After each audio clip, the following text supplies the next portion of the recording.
AJ, thanks for taking the time to be here in my apartment. I'm doing this interview. We threw it together and we're here. Thank you very much. Thank you very much for having me. Awesome. I've got so many questions and I guess we'll just dive right in. Yep. AJ, I mean, along with being a known name in the Belfast scene through content creation, there's another side to you as well. Of course, you're musical, you're talented. Can you tell us about your journey from how that started to where you are today? Like, what got you into it? Yeah, I think, well, for me, I've always just been fascinated by music. Mm-hmm. I always played sport and stuff with music. Through my parents, that was kind of drilled into me as soon as I opened my eyes. I was listening to Iron Maiden or AC/DC, or it was all just kind of like old school bands, like Nice. that I was big into, and I always wanted to play an instrument, but I didn't know what I wanted to play. Mm-hmm. And I remember my dad was looking up music lessons, and there was like guitar lessons or bass lessons or drums. Yeah. And he tried to book me a guitar lesson and he couldn't get it for this evening. He says, "Oh, we can get a drum lesson tonight, do you want to do that?" I says, "Yeah, that's okay." And then I went to a guy, Paul Concelia, he's still a good friend of mine. Shout out. Shout out to Paul. To his house, and he had a shed built in his back garden with an electric drum kit. Mm-hmm. And I walked in and Paul started showing me some things and had my first drum lesson. Yeah. And after the lesson, when my dad came down to pick me up, Paul had a conversation with dad and said, "Yeah, make sure he comes back then, plays the drums, he's natural." Of course. Just stuck to it. Never went to a guitar lesson, and Brilliant. here we are. So Yeah, look at that. Were yeah. you ever interested in guitar? Was that on your mind at the time? Like, did you have a preference even like when you were that age? When I was young, it's a funny story. My sister was obsessed by Busted. The band. Oh, what a great band! I know, of all bands.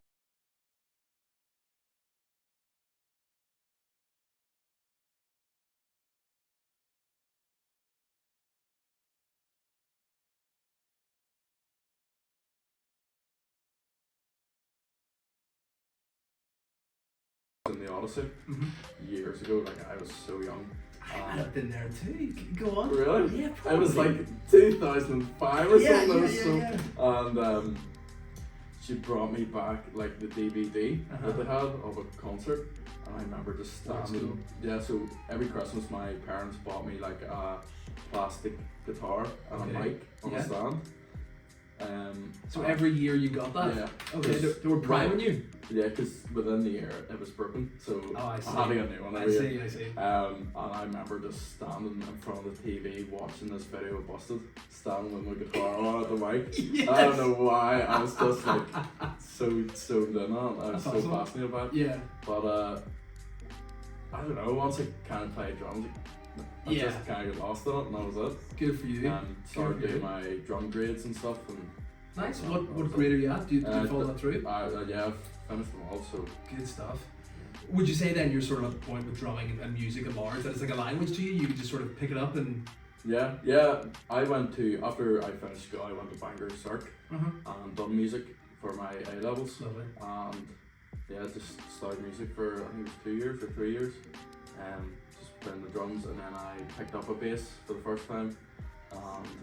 Went from bass to guitar, and Yeah. still drumming away. And Yeah. yeah, Drumming just kept you going. yeah. Good stuff. Whenever it comes to the Busted, what was your favourite song? What was the song that you were doing in front of the TV? Thunderbirds. Yeah. Obsessed with it, yeah. It's even now, so Yeah, recently, comes on. I know, they have just been over here a Yes, couple of months ago. exactly. Were you there? Did you watch them? I was there, and I was there with my sister. Lovely, of Um, course. They started to play Thunderbirds. She just turned around and looked at me, and yeah, I was You loving knew. it. I was about 6 again. It was Yes, that's class. I think I was obviously year 3000, but great. Oh really? that's Yeah. what I go to school Yeah. for. Yeah, because The original. I went to like an all boys school, so like it was really like this is why you go to school Yeah. type of thing. No, good Sure. times. Yeah, great. Whenever you're making your own music, there's obviously a process that goes into it. You know, what's your creative thought pattern that you take yourself through? You know, whenever you're making your own music, what do you do? How do you get to that point? I think for me, it's just all about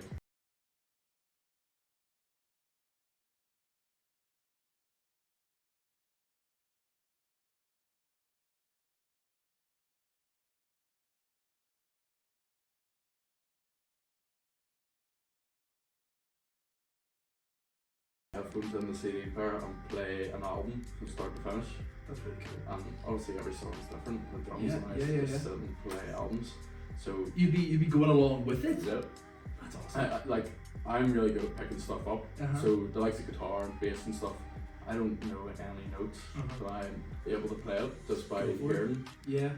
So I think the more you draw it into yourself, like I can play the like jazz music, and play blues, I can play like Brazilian bossa nova stuff, or I can Wow. play like heavy metal, or Yeah. I think it just gets drilled into you. So when it comes to writing music, as soon as I hear like a guitar riff or something, like it just naturally, yeah, you Comes just to feel it, yeah. That's really cool. That'd be cool to see you in action one day. Like, let's say, maybe we should do that. If there's a Yeah. take two of this, we could have like different set, like music genres lined up, and then you sort of go with the flow. Yeah, You know, cool. see what happens. Yeah. That'd be really interesting to see. Good stuff. So on the local scene, we were actually talking just before. You know that you've been away. Where were you I recently? was At great, the Jarmuth. Exactly. How was that experience? Unbelievable. Yeah. It was amazing. So my band Delusional Sounds, Mhm. we're like, yeah, there you go. We're like classic rock, heavy metal kind of. Yeah, in there in that space. Yeah. We played 2 shows in the O2 in Birmingham as part of Hammerfest, which was like amazing. Sounds Like, class. yeah, unreal. And those guys liked us, and they booked us again for Hard Rock Hell. It's like a big massive festival. There's Brilliant. bands from all over Mhm. playing it. And yeah, we were on Great Yarmouth this year. We were the only band from Ireland to be on it. Look So at that. we That's went what over like we boys just Yeah. and there's so all these good. bands that like we listened to, and Yeah. we were just walking around talking to them, and it was incredible. It was Good. such a good Yes. experience. Good for you guys. And is there anybody that maybe that was at the event, or maybe at the local scene, that you want to collaborate with? Is there anybody that you sort of have your eyes on that you'd be like, yeah, I wouldn't mind? Funny that you actually asked that, because we haven't spoken about this. No. It's a band called Killcode, and they're from New York. Awesome. Yeah, they're so cool, and we were speaking to them before our set, and at Great Yarmouth, it was like a holiday park, so there was nowhere really for anybody to go. Mm-hmm. So all the bands stayed in the venue. Oh, nice. So you were just like Yeah. out walking and just passing guys out of the other bands and stuff. It was Yeah, so yeah. good. What experience that would have been? Yeah, we were talking away to them. We've heard like some of their songs, and we said, "Oh, you should come down and check our set out. Like, For you real? might like it." Yeah. Yeah. Obviously, when you say stuff like that, you never think it's gonna happen. We were playing, and the whole band were standing near enough front row for the whole set, Awesome. and then they played twice. And we were right at the side of the stage, Yeah, like yeah. shouting at them and all. Yeah. And we got up on the stage and sang with them, and it was amazing. And after, we're now going to do a collaboration, like a Brilliant. featured single. Yes. So we're releasing an album. No, we're releasing an EP end of the year. There's going to be a Killcode featured song. That's really exciting. Yeah. Have you already started to talk about that? Yep. Look at Yeah. that. It Quick was moving. so straight. Yeah, we were like straight on. We were who was headlining? A band called, it might have been, right, so it was Malmsteen was headlining, Okay. and we were in the backstage dressing room. So it was my band and Killcode. It was unbelievable. So And we chill. were all just talking, like sitting having a laugh, and I was talking to the singer, and we just passed a couple of numbers about, and then as soon as we come home, I instantly jumped on, because Yes. it's one of them opportunities you don't want to No. let go. Yeah, 100%. So I was instantly on it. Yeah. And the guys were straight back, and Do you have a favorite song by them? Like, if I were to check them out, like, is there one that you'd push me towards? Be like, this is a good one. I can't remember what it's called. They're going to cut me. I can't remember what it's called, but it's not. As soon as I heard it, it was so. They're really like Motley Crue. Yeah. That's Okay. like It comes just in my felt head. right. Yeah, and it's not one of their most popular songs, but Look I at that. loved it.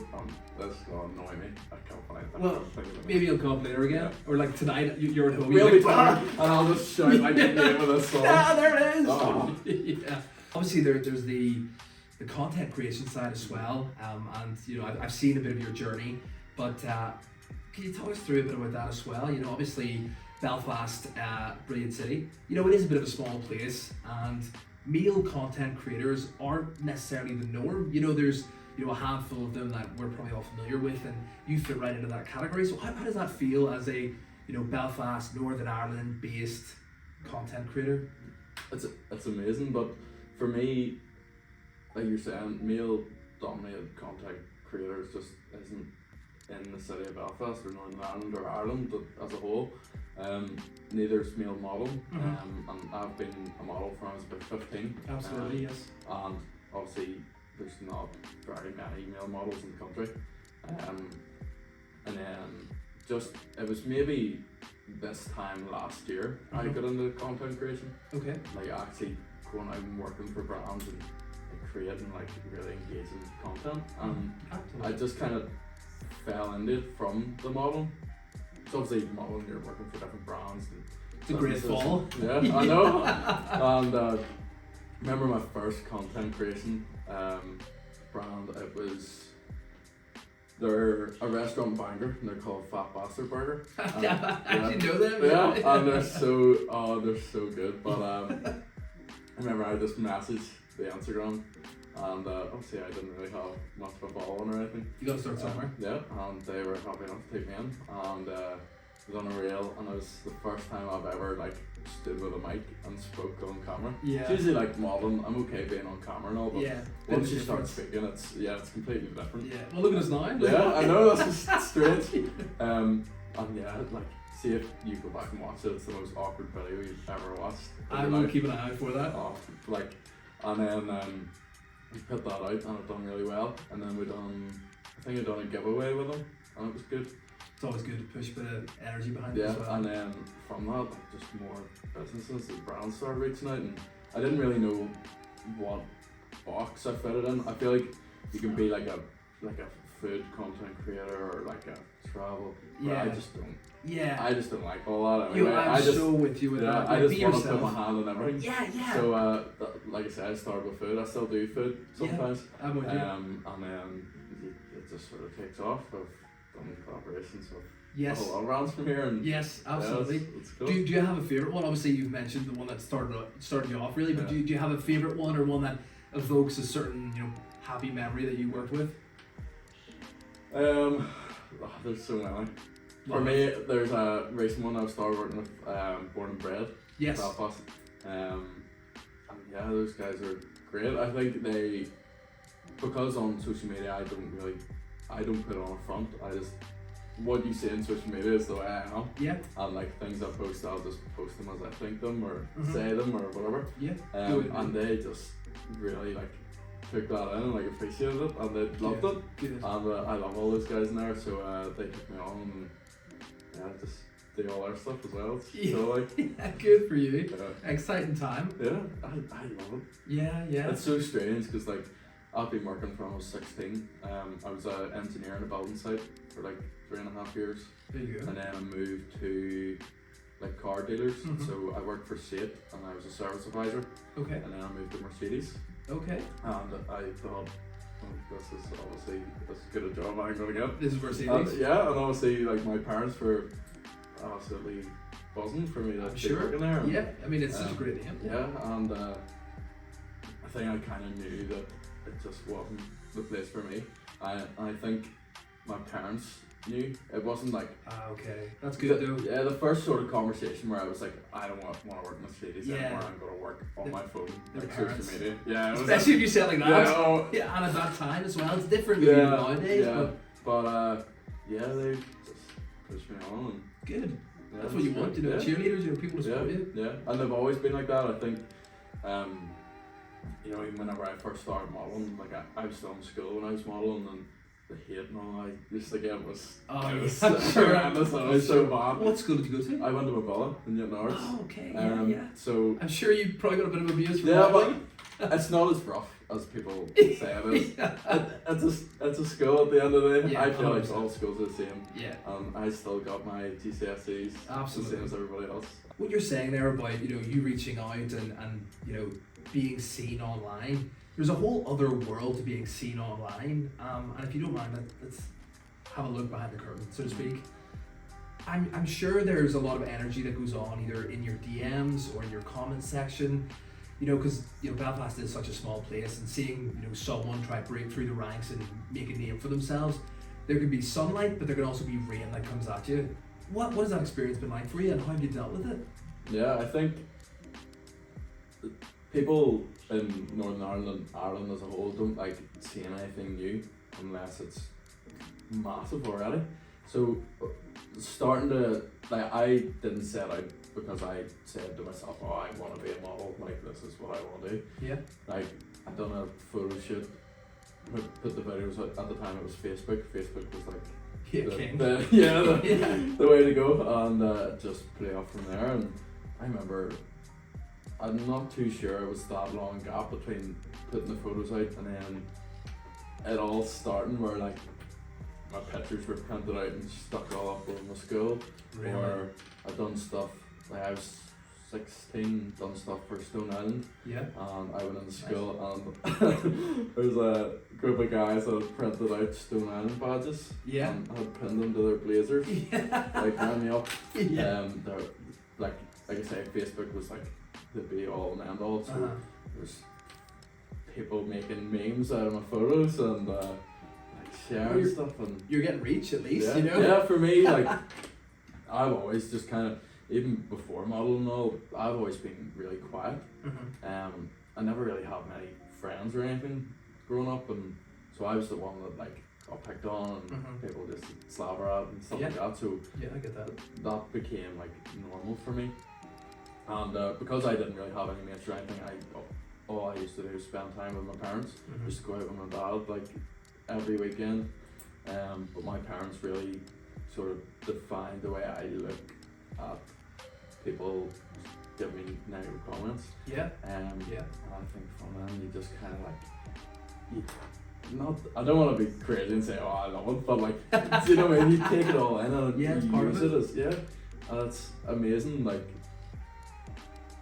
it's just strange to say. Like, I could be out walking on the street and people are either coming over asking for photos or shouting stuff at you, or it's just a weird world. But yeah, a lot of energy there. Yeah, but it just never stops. But you don't look at it, you know what I mean? Yeah, that's fair enough. And also, if you look at it in sort of like a positive way, they're commenting on your caption, or sorry, on your photo. They're blowing it up. They're blowing it up. Yeah, they're helping. Yeah, and like somebody's saying something, they're not the ones that's putting money in my account. Yeah. So it doesn't really matter to me what they say. Yeah. Do you know what I mean? No, absolutely. I heard that. I've had chats with different content creators across, and I've heard that it can be quite cliquey. You know, there can be elements where, you know, there's like 3 at one side of the room, 2 at the other, and they don't really mingle. You know, there's absolutely. a bit of beef there. Yeah, and it's strange, and I almost fell in that trap about. It was probably the start of the year, you know, there was like beef and stuff going on. Once I kind of stepped back from it and done my own thing, and my career just took another step and just took off from there, and it was one of the best things I've done. Yeah. That's what you want, but positivity. But it's all about like picking each other up and supporting each other, whether you're in the content creator scene or you're making music or you're starting a clothing brand, or everybody should be helping each other. Yeah, because if you don't help each other out, who's going to help you out? Absolutely. You know, no, I completely get that. And actually, whenever I was actually starting my journey on content myself, actually on my Instagram page, I actually started off as a fitness page. It was called Fitness with Seb. You know, anybody who's watching this on YouTube, you'll find actually I used to do like workout challenges. Like apparently I passed the Canadian fitness test. The American one, I think I just failed or just passed. But anyway, I went. It was during COVID, you know, during lockdown, so I was just in the house lifting weights, listening to Drake like flat out, and I was just in the zone. Yeah. But then, like as times went on, I had a second surgery on my knee, and that sort of like put a blocker in it and all that. But like to this day, you know, you can find my bodybuilding stuff on my Instagram. But there was a time where I was actively trying to push that down my feed, because when it came to it, I didn't really look like that anymore, and I didn't want there to be this like disconnect between reality and Instagram, because that, you know, you hear a lot about that when people are living a fake life, so to speak. But so there was an element of like, I don't know if it's like body dysphoria or something like that, but there was definitely a tension there on myself. So